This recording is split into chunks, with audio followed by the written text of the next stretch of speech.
Well, happy Saturday morning. Okay, so I'm going to try this again. I've got a pit bull boxer mix.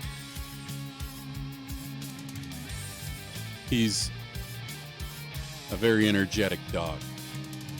And he pretty much needs constant attention.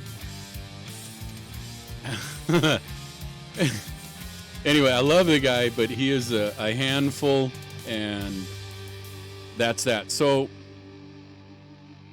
if he comes in the room,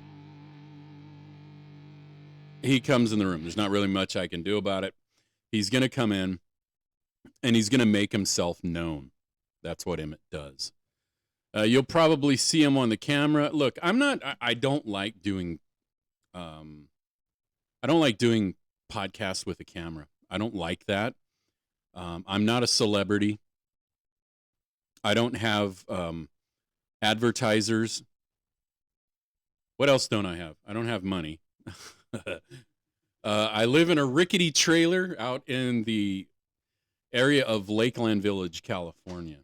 And it is a little chilly. You know, it's like funny because here in Southern California, once the temperature drops below, like, say, 60 degrees, everybody's like, oh, it is so cold. I need my jacket and my... You'll notice I'm wearing a beanie. I'm wearing a beanie because I'm completely bald and my ears get cold. Other than that, I'm good. I'm good. So, I don't know if... I know people are watching the videos that I've posted here on YouTube. Again, I don't have any advertisers. I'm not making any money off of this. I'm an amateur radio enthusiast. I'm also a communication enthusiast, and I don't have a rack with tons of radios on them. Okay, I'm using a Zygo G90 as my HF rig that I bought from Bridgecom Systems. The first one that I bought was an imitation radio. It wasn't even a real Zygo. And the people that I bought it from did not, they were just really bad. So folks, if you're going to buy a Zygo G90 and you want to get a real legit Zygo G90, if you're one of those guys out there or gals or whatever, and you just got your general license, or you might have just gotten your extra. You went from the tech all the way right to the extra in the same day, whatever. I don't know, whatever the story is. And you're looking for a starting radio that's under $600 that will get you on HF. It has general coverage. It does, 160 to 30 megahertz, which I don't even know why it goes there, but it does. And it covers all of the general coverage frequencies that you need in HF. And it's got a built-in antenna tuner. It's got a nice little waterfall, a full scope. I mean, it's really nice. It's microscopic. You can't really see it unless you stare at it real good. But it serves its purpose, and it sounds great. I have never, ever, ever had any complaints in regard to this radio. Everybody that I've talked to said it sounds great. So if you're looking for a radio that's under $600, under $500, for everything that I have invested, not only that, but it also has a built-in antenna tuner. I don't know if I said that or not, but look, guys, it's a great little radio. Yes, it is Chinese. 90% of the stuff that you have in your house is made in China. In fact, this microphone for my ICOM is made in China. My Yaesu microphone is made in China. 95% of the stuff in your house is made in China. So if you're going to hate on China, but it is a great little radio. If you're on a budget and you want to get yourself a radio to get you started in the HF with your HF privileges, look at the Zygo G90. Hate, whatever, I don't care. Yes, I operate on a Zygo G90 because it's practical. It is a great little radio, and it serves its purpose. So today I'm going to talk to you folks, and you can get that radio real quick. I'm gonna mention that in here. I'm not making any money from Bridgecom Systems. I will tell you that they have A1 customer service. If you're a guy that's or a gal that can't put up a radio system at your house because you live in a homeowners association or an apartment, and you just want to do amateur radio and you don't want to just be limited to repeaters, you can also do DMR. DMR is a great radio service out there that amateur radio developed to suit itself. It's great. DMR, Digital Mobile Radio Service. Get you one of them little Bridgecom systems hotspot. Get out there and get on DMR. It's a great, a fun, exciting thing to do. So anyway, go over check out Bridgecom systems. And the music that you heard at the beginning of the podcast is from the fine folks over at purple-planet.com, purple-planet.com. It's, free to use, but they want you to give them a little recognition when you're using it in your podcast or if you're doing it on YouTube. Put their link in there. You can also purchase the sounds, and it'll be licensed to you for a duration of time. So just go over and take a look at it, check it out, and all that other good stuff. So I'm not going to do a brief history. Maybe I'll talk a little bit about the history of GMRS. I'll bring it up real quick. Back in the late 60s, or in the 60s, I should say, GMRS at that point in time was not considered GMRS. It was basically Class A citizens band FM service that was in the 460 and 470 megahertz area. And later on down the line, it was that portion of the band was kind of done away with. And lo and behold, here from like the 80s on up, it became General Mobile Radio Service. So GMRS is, I want to say it's a decent service if you're not interested in anything other than 8 channels for repeaters. Everybody in your immediate family can use it. There's also repeaters that are set up, and so if you're interested and you're, you don't want to, you don't want to be an amateur, it's there. So what else can I say about GMRS? GMRS shares the frequencies with FRS, which is the family radio service. And GMRS has set aside a set of 8 frequencies, 8 channels that they call them channels, 8 frequencies that are set up for 50 watts, 467, 550, all the way to 467, 725. Okay. 575, 600, 625, 650, 675, 700, and 725. 675 is the national call channel for GMRS. So out here in my area, there is a repeater up on Santiago Peak that's set up on that frequency. And long story short, the people that run the repeater system ask that you ask for permission to use said repeater system. So you can go on the 462, 675 repeater system, and it's open for you to use for emergencies or for whatever. But the vast majority of the users on said repeater system will chase you off and tell you that you can't use the repeater because you don't have permission. There's a lot of that, and I'll tell you why. Because people want to know who are using their repeater systems. They want to know who uses their systems. So a lot of them will ask you to ask for permission. And you can go to mygmrs.com and go on there. A lot of those repeater systems will, you can go on and you can ask for permission to use said repeater systems. And they'll get back to you usually within 24 hours. They'll look your license up, see that you're licensed, and you'll be able to go on certain repeater systems. Some of them are open for everybody. All they ask is that there's no profanity and you're polite to people. So you can get your license for $35. It's good for 10 years on GMRS. And now, here's the issue that I have with GMRS, and this is why I say GMRS in my area stinks. And you go look at my other videos that I've done on TikTok. I'm on TikTok. I do occasionally go on and do a live, but I have quite a few videos about GMRS.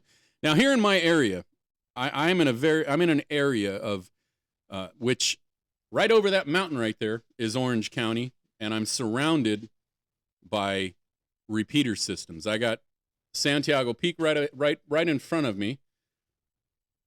The Elsinore Peak area behind me. There's no GMRS repeaters up there, and I'm surrounded by mountains. Crestline, Keller Peak. All of those big high top mountains out there are covered with GMRS repeaters. And after or during the pandemic, when everybody was freaking out and hoarding food and toilet paper and afraid that the world was going to end, a lot of people got their GMRS licenses, and I shied away from GMRS. And shortly thereafter, I became a licensed amateur operator. So why I say in my area, and I'm not speaking for the rest of the continental United States, that GMRS sucks. Here, Orange County, Riverside, San Bernardino, GMRS sucks. And I'll tell you why. Because FRS shares frequencies with GMRS. There are 12.5 kilohertz frequency difference between FRS and GMRS. Why does GMRS suck in my area? You see this little radio? It's called a Baofeng. There's also many, many different radios like this. The idea of FRS was you were supposed to purchase a radio for FRS, Family Radio Service. That was not in the GMRS area. It was separate. But they've joined the two together. Regardless of that, this radio here, for instance, for your information, is illegal. You're not even supposed to purchase this radio in the United States anymore. BTEC is Baofeng, but they've made their radios type accepted. Type accepted is a radio, literally, it's only supposed to do the frequencies in that radio service. So let's say you purchased a GMRS radio. That GMRS radio will also do FRS at 2 watts. By the way, 2 watts is the legal limit for FRS, Family Radio Service. GMRS is 5 watts, but the radio will do FRS as well, but at 2 watts. So the FCC liked it, and they said, okay, but these radios do 5 watts. Okay, this is a Baofeng. This is a tri-band radio. And out of the box, it will do 5 watts. And it will do GMRS and FRS. It'll do everything. Everything from I believe it's, I don't know, 135 or 137 all the way to 512 is what this radio does. Amateur, FRS, GMRS, all that stuff in this little radio right here.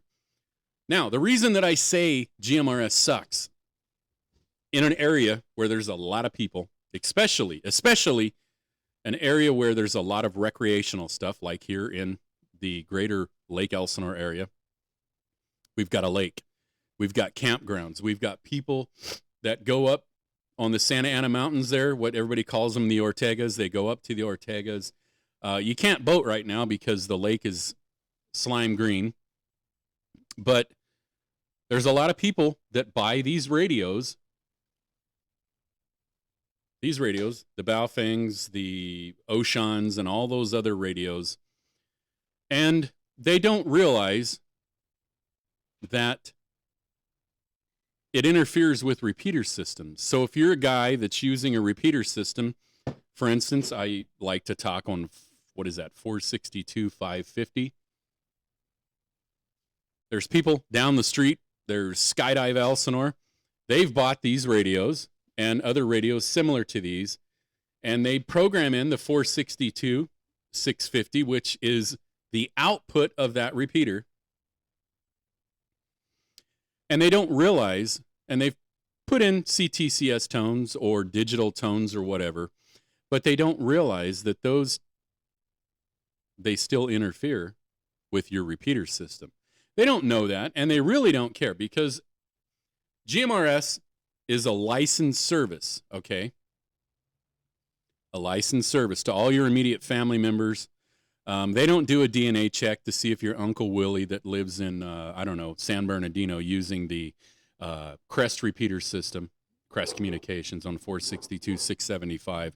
They don't, do a DNA test to make sure he's really your uncle. They don't really care. As long as someone in the family has a license, they don't give a rat's patoot. So they key up the radio, and you're having a conversation with your friend Tommy that lives in, Ontario, on whatever system you're using. He keys up, he's talking back and forth, and he's like, why do I hear other people in here? Who the hell is that?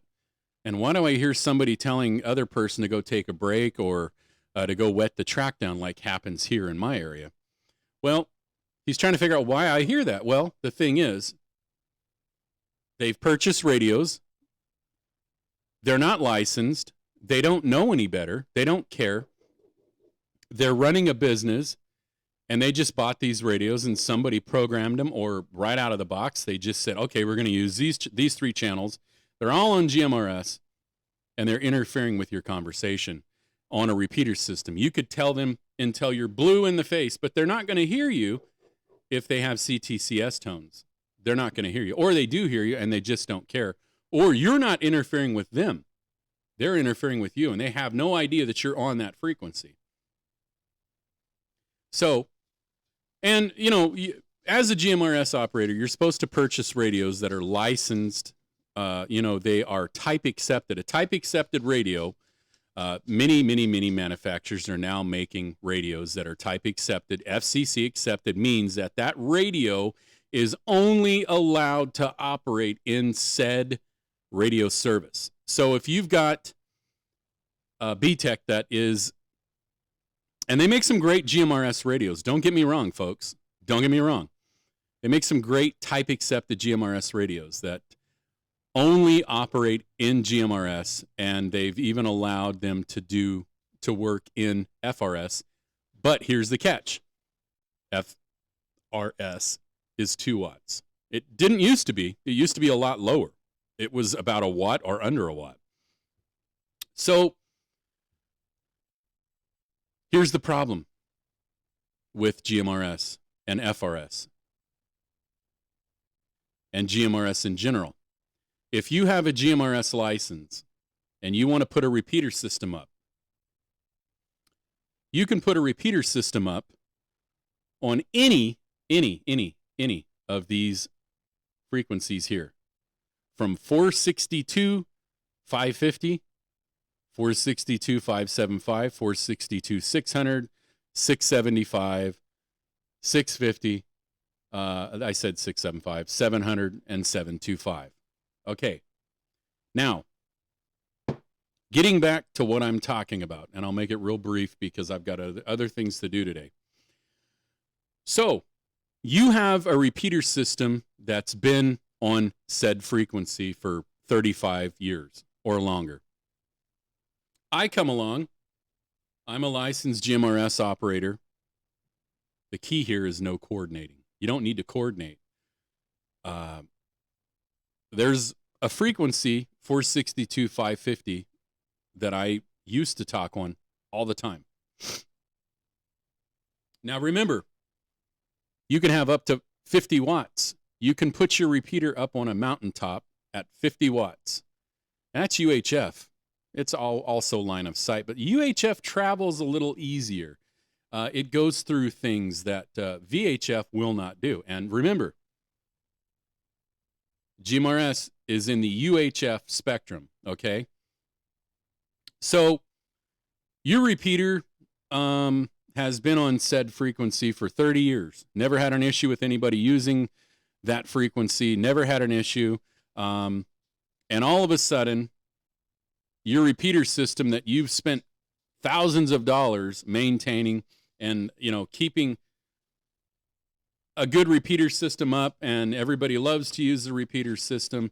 All of a sudden, I come along, WRIV 227. I go out and I go to Bridgecom Systems and I buy me a repeater system. I'm not saying anything bad about Bridgecom Systems. They're selling me a repeater system, duplexer, all that good stuff, an antenna, and it does 50 watts. The repeater does 50 watts. I'm on the same frequency, but I'm using a different PL tone or digital tone or whatever. Here's the problem. Ken, who owns 462, 550, the Hemet repeater that's up, it's just Ken's repeater. I don't know what his call sign is. I don't remember. So about I want to say about a year ago, Ken had been on that frequency, on those pairs of frequencies for about, 10, 15 years. Great repeater system. He's also an amateur. All of a sudden, some guy out in Los Angeles says, I'm going to set up a repeater on the same frequency, but on a different tone. So what happens? You've got two repeater systems that are completely uncoordinated. They don't have to coordinate. You can, even as an amateur, you can set a repeater up on frequencies, and it can be no coordination whatsoever, because there's groups of people that set up pairs and allow you to set up repeaters, but you have to ask and make sure that there's nobody else on that repeater system. You can put it up there and it'll run, and if it interferes with another repeater that's on the same frequency, they've got to take it down because you're not coordinated. You didn't go through a coordination group to set that up. There is none of that in General Mobile Radio Service. So I'm WRAV 227, and I just set this repeater up on the same pair of frequencies, but I'm running a different tone. I'm doing 67.2 or 5 or whatever it is. And the other repeater is on 103.5. So what happens? Well, what happens is nothing. You're going to yell and scream at each other because he doesn't have to be coordinated either. Well, I've been on this pair of frequencies for 15 years and I've never had an issue. And all of a sudden you set your repeater up. What's the deal? Well, what happens is nothing. There's nothing you can do about it.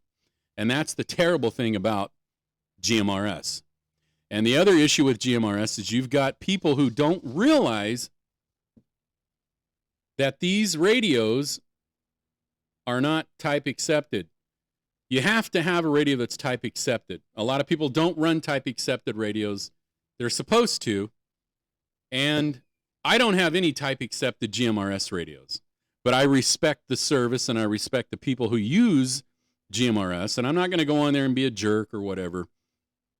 So company down the street buys a couple of these radios and they decide, okay, well, we're going to use these radios now and we're going to set them up on 462 or 467 megahertz, and we don't know that anybody's on there because we don't care. We just want to make money, and to hell with whoever's using those pairs of frequencies or frequency, whatever. That's the issue with GMRS and with FRS. I don't know why the FCC decided to set these radio frequencies so similar. Why don't they open up that band? Because it's not completely covered by commercial stuff. There's a lot of frequencies that just sit out there, and they don't do anything with them. GMRS is, to me, it's just, it's a radio service that has its purpose, but the purpose does not meet the user needs. I feel like it does not meet the user needs. Why not put together another 20 or 30 or 40 frequencies and move those further apart from FRS and make it more strict. Make it a little more strict. Why don't they do that? Because there's not enough people. There's not enough field agents in the FCC. The FCC's primarily looking for people who are setting up pirate radio stations and things like that. Look into it a little bit. It's a lot different than it was 40 or 50 years ago. FRS in this area, an area where there's a lot of people, GMRS and FRS should be further apart, and they should be a little more strict on how you operate, offer more frequencies in that band, in that spectrum, which is UHF, and work it that way. They don't, because I really honestly think they don't care. And I'm not saying that people don't get in trouble for doing things on FR or on GMRS or what. I know a guy that used to live out in the valley, out there in Van Nuys or something like that, that had a repeater set up, and he was yelling and screaming at people who would get on his set of frequencies. He would chase them off. He would go and attack people verbally and hack their systems and stuff like that. I'm not saying that that doesn't happen, and I'm not saying that similar things don't happen on amateur radio, because they do, but there's just not enough. And obviously, it's a self-policing thing, amateur radio. And I would assume that it's probably self-policing in GMRS, but there's really not much that you can do. So the issue, when this company, Baofeng, came out 10, 15 years ago, started manufacturing these little radios, they killed GMRS. They killed it.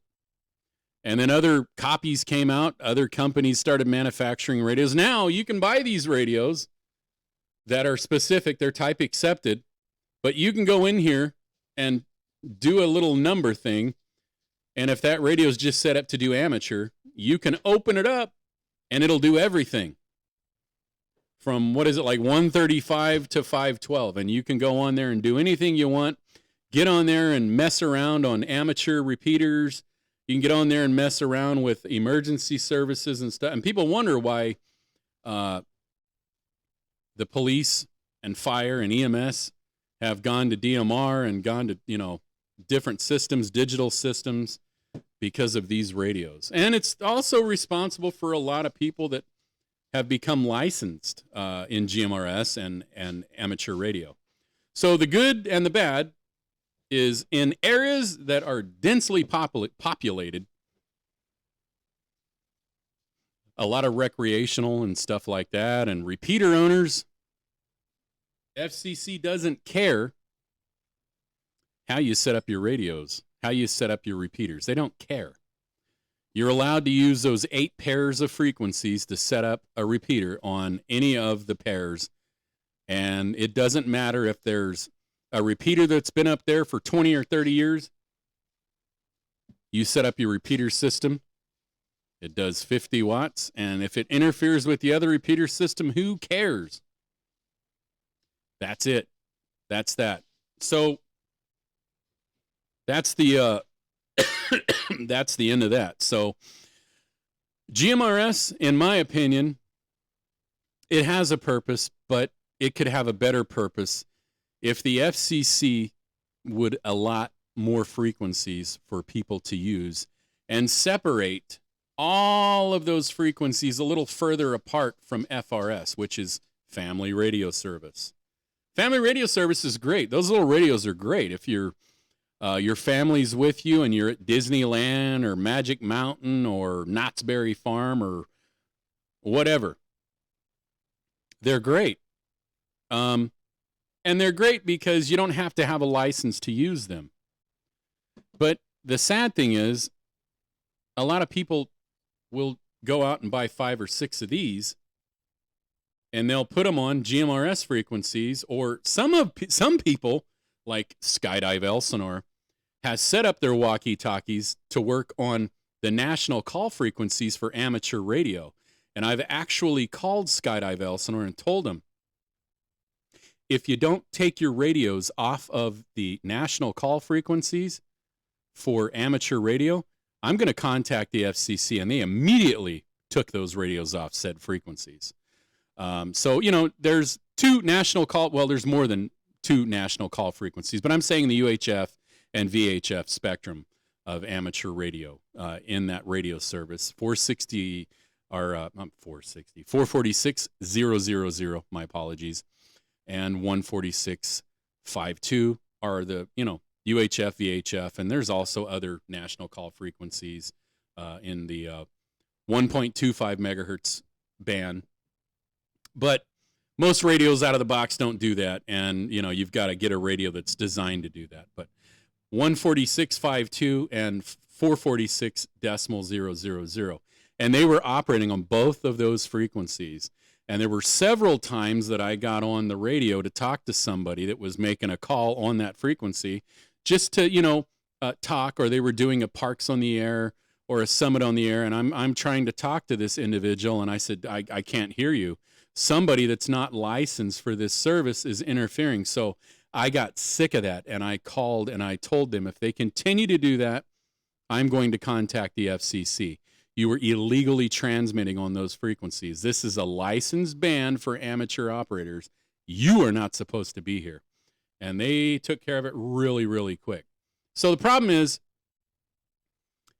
GMRS has a purpose. It's a fun service. Your whole family can use it.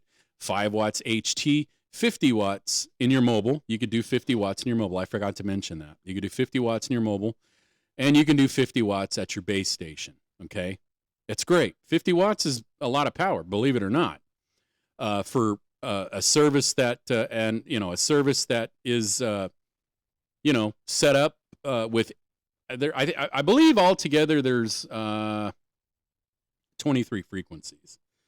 But remember, you share the vast majority of those with people that don't have to have a license, and they're using these radios that are not type accepted, able to talk out of band. A lot of people that are GMRS operators are buying Yaesus and ICOMs. A lot of them have their amateur licenses, and they do the modification called the Mars Cap mod. Well, I don't have a type accepted radio for GMRS, but I do not go on and harass people. I have a GMRS call sign. I have my license. I will not renew it because it's not worth it. But I also don't do things to annoy people. And another point that I want to make in this podcast is that I love Dr. Pepper. And I'm drinking coffee too. Isn't that crazy? I do not care for people who do things maliciously. And remember that when you get your GMRS license or your amateur license, there are rules that you were supposed to follow. It's a code of ethics. And I can remember as a CB guy back in the 80s that there were people that would get on the CB.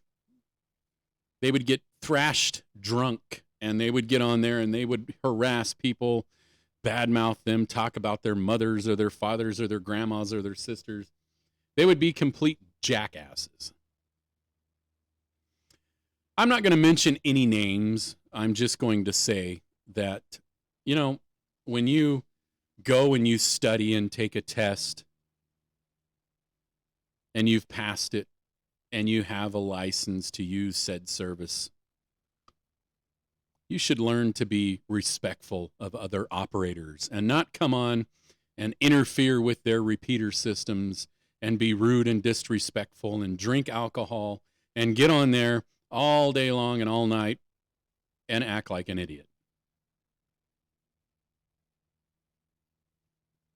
Again, I won't mention any names, but there are a lot of people who do that. There are a lot of people who just go out of their way to be rude and disrespectful to other people who want to enjoy this service that they took a test and received a license to use said service. Amateur radio has a lot of channels, well, a lot of frequencies. And in some of the HF band, there are frequencies that are set up to be channeled. They're channelized. And you share those frequencies with people that are part of the military, part of, radio systems, where they broadcast over certain frequencies at different times of the day, and we share those frequencies. So we know that at this certain hour, we're not supposed to use this frequency because other people in another part of the world are going to use those frequencies to do radio, broadcast radio. There's a lot of that in the 40 meters band.